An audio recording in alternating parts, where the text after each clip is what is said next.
Heritage cattle are disappearing, and if we don't act fast, they'll be gone forever. These aren't just rare cows with cool names.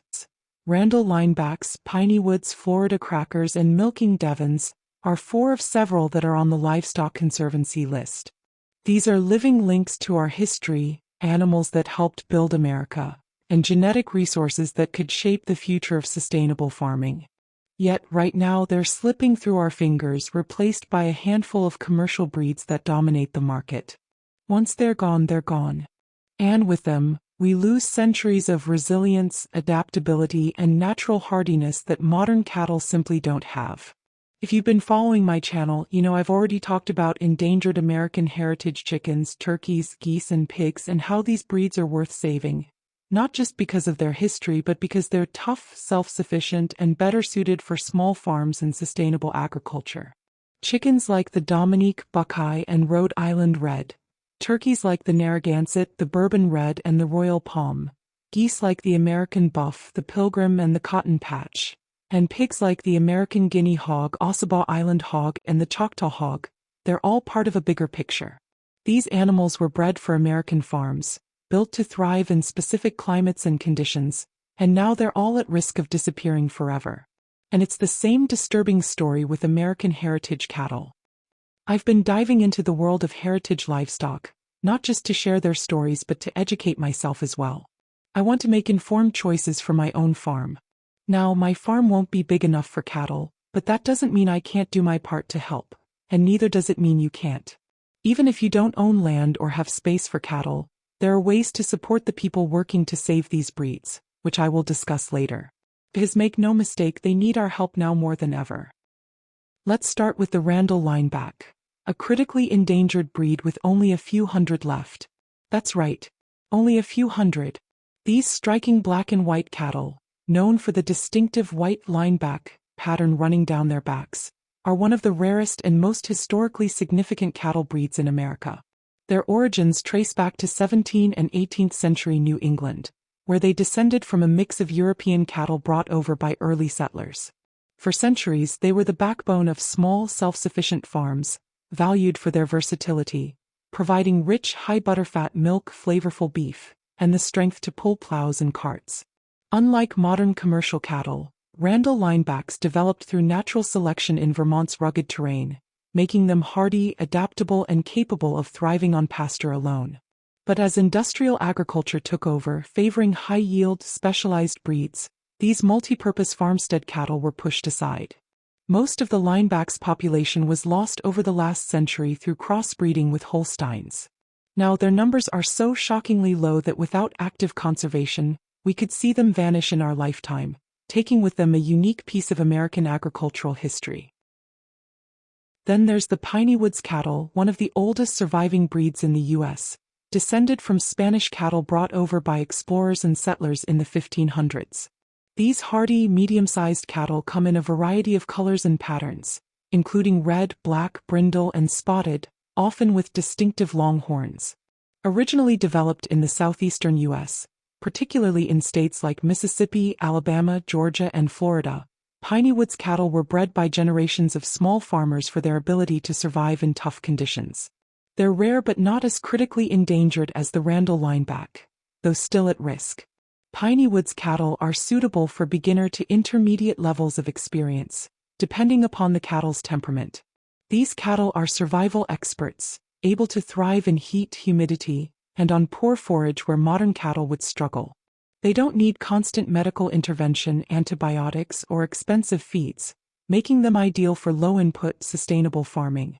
Their natural resistance to parasites and diseases means they can thrive in environments where commercial cattle would require extensive veterinary care. Exactly the kind of cattle we need more of today. The Florida Cracker cattle, one of the oldest breeds of cattle in the United States, are another endangered breed with deep historical roots. Descended from Spanish cattle brought over by explorers in the 1500s, these small, hardy cattle weighing between 600 to 1,200 pounds, played a crucial role in early American ranching, particularly in Florida. They earned their name from the Crackers, Florida's early cowboys, who used whips to herd them through the state's dense forests and swamplands. Unlike modern beef breeds, Florida Crackers are lean and compact, with long curved horns and coats that range from solid red, black, and dun to spotted and brindled patterns. Some Florida crackers are dwarf, weighing in at around 500 pounds. Over centuries, they adapted to Florida's harsh conditions, scorching heat, humidity, swamps, and unpredictable weather, better than any modern breed ever could.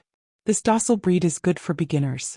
They're small but incredibly tough, requiring little human intervention and thriving on rough forage that would leave commercial cattle struggling. Yet, despite their hardiness, their numbers are dangerously low. If they disappear, we lose one of the most climate-resilient cattle breeds in the country. And then there's the milking Devon, a critically endangered breed that once dominated American farms. These striking deep red cattle, with their sleek coats and elegant curved horns, trace their roots back to Devonshire, England. Brought to New England in the 1600s by the Pilgrims, they became a staple of early American agriculture due to their versatility. Milking Devons are a true triple threat, excellent for milk, meat, and draft work. Their milk is rich and creamy with high butterfat content, making it ideal for cheese and butter production. As oxen, they were prized for their strength, endurance, and gentle temperament, making them invaluable for plowing fields and pulling carts. But in an era where commercial dairy farming prioritizes only a few high-production breeds, the milking Devon has been all but forgotten. Today, their numbers are critically low, and without dedicated breeders keeping them alive, we risk losing one of America's most historic and multi-purpose cattle breeds. This is why urgency matters. We are losing cattle that are naturally disease-resistant, adaptable, and low-maintenance, traits that could be essential for the future of farming as we deal with climate change, rising feed costs, and the limitations of industrial agriculture. Once these breeds are extinct, we can't get them back. Their genetics, their history, and their potential are wiped out forever. I may not be able to raise cattle myself, but that doesn't mean I can't be part of the solution, and neither does it mean you can't. Supporting small farms that raise these breeds, buying heritage breed meat, milk, or cheese when possible, and spreading awareness are all ways to make a difference. Even donating to conservation programs or simply talking about these animals helps keep their legacy alive. Modern farming is fragile. It relies on just a few high-production breeds, and that makes the entire system vulnerable. But heritage breeds? They're nature's insurance policy. They've been around for centuries, adapting, surviving, and thriving in ways that modern breeds just can't. But if we don't fight for them now, they won't be around to help us in the future. Heritage chickens, turkeys, geese, pigs, cattle.